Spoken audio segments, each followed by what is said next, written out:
Yesterday was the confirmation hearing for Donald Trump's replacement nominee to be Attorney General. Her name is Pam Bondi. You might remember that Trump's first nominee, Matt Gaetz, completely bombed out and ended up having to say, I am not going to accept this nomination. I am removing myself from the nomination process. It became clear that he simply was not going to get confirmed because of a long laundry list of problems that he faced.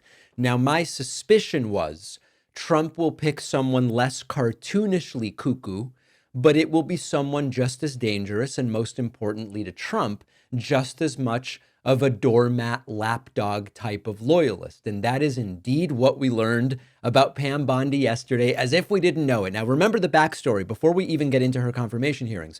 Remember the backstory, which is that she was starting to look at investigating Trump University, that total scam. And then all of a sudden, like a miracle, after Trump makes a donation to her, she says, we're actually not going to move forward with that investigation. This is someone who's openly corrupt, and we've known that for a while. So a trick question was asked of Pam Bondi, supposedly a trick question.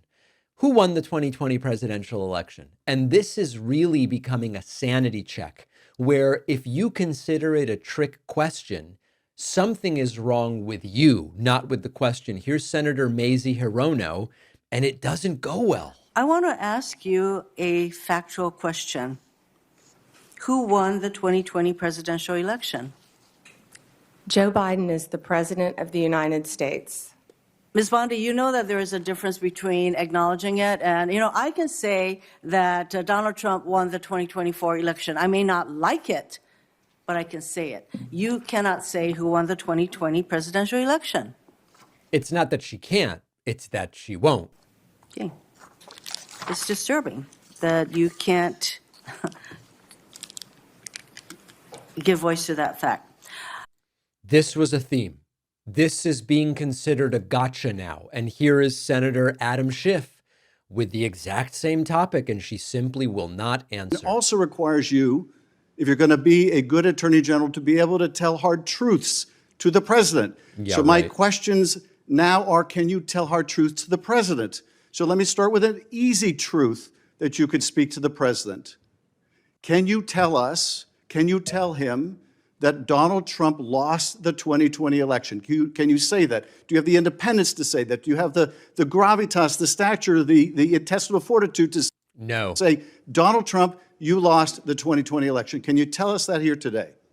Senator, what I can tell you is I will never play politics. You're trying to engage me in a gotcha. It's a gotcha. See, this is the funniest thing. This would have no relevance and would get no attention if for years they just said, he did lose. We're going to win the next one. And he did lose. And now they could say, he did lose. He won in 2016. He lost in 2020. I believe it was a mistake that the American people made. But this time he won, and we're going to make America great again. This question goes away. If they just start saying, yeah, he lost, but now he won, and now we're back. No issue. But she just can't do it. They won't do it. It's a gotcha. I won't do it. I won't play politics with any ongoing investigation. So let me ask you another. Like you did leaking your colleague Devin Nunes's memo. If you can't answer the question, let me ask you a different, what should be a simple truth, not a hard one. Was there massive fraud affecting the result of the 2020 election, yes or no? Senator, I'm glad you asked that question, if you'll let me answer what I saw in Pennsylvania. No, I asked a simple question about massive fraud. I can only tell you what I saw in Pennsylvania. I know you want to answer a different question, but my question is, can you tell us whether there was massive fraud affecting the results of the 2020 election, yes or no? Was there or was there not? I can tell you what I saw when I went as an advocate to the campaign. That's not my question. So this is basically the entire hearing. The idea that who won the 2020 election is a gotcha is hilarious, and it's also tragically sad. And Dick Durbin tried the same thing. Believe that central to the peaceful transition of power in a democracy is the acceptance of the results of an election. To my knowledge, Donald Trump has never acknowledged the legal results of the 2020 election.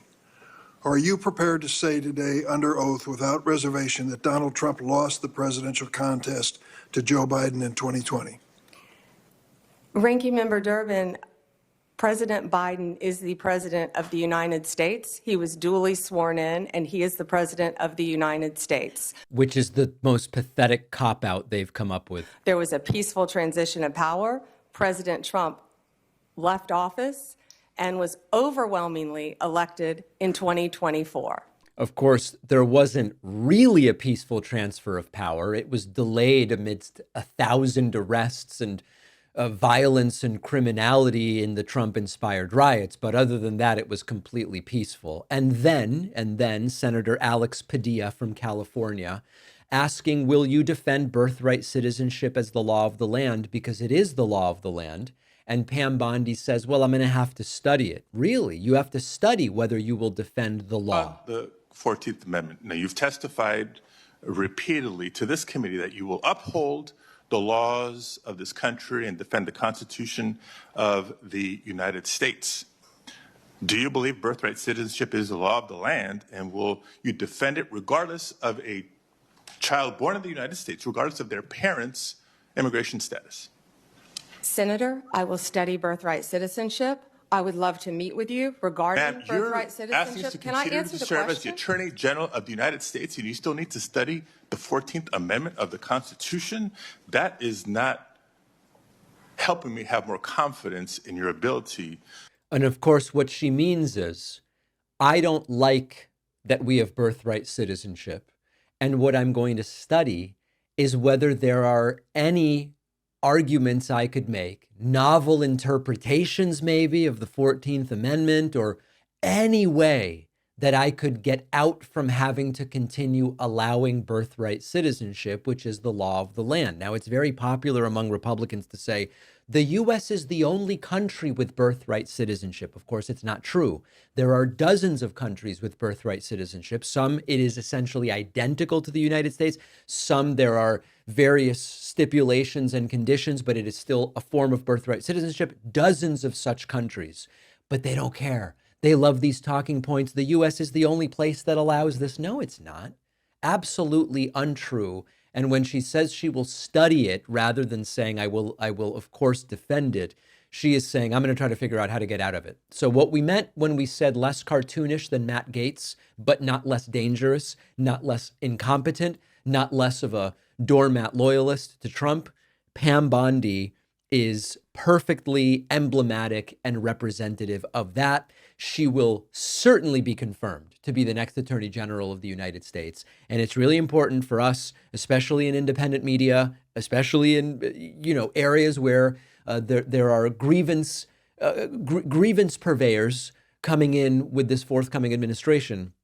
We need to understand that she may indeed be the person who targets us. I'm not saying me as an individual, but certainly independent progressive media, journalism, etc. Pam Bondi is becoming the face of that. And just like she's going to see about whether to defend the 14th Amendment, she's going to study it.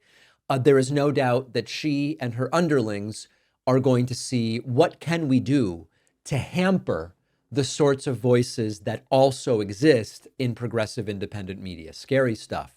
Millions of Americans grind or clench teeth at night, and most don't even know it. If you have jaw pain, headaches, there's a great chance you are one of them. Teeth grinding is often caused by stress, and it'll erode your teeth and enamel, and it can lead to some expensive dentist bills. The solution can be a mouth guard. Dentist-made mouth guards can cost hundreds of dollars. That's where our sponsor, Remy, helps. Remy makes dental-grade, professional-quality mouth guards with no painful price tag, up to 80% less expensive than what you'd pay at the dentist, and you don't have to go to the dentist for one. Remy's process is simple. They send you an at-home impression kit to mold your teeth. You send it back. Their dental team will make a custom-fit guard. Remy's guards are so comfortable, most customers forget that they are wearing them. I often use a mouth guard when I sleep. It's been a game changer. No more pain during the day. I'm saving my teeth. And with a 45-night satisfaction guarantee, you can try it risk-free. Go to shopremy.com/Pacman. Use the code Pacman to save up to 50%. The link is in the description.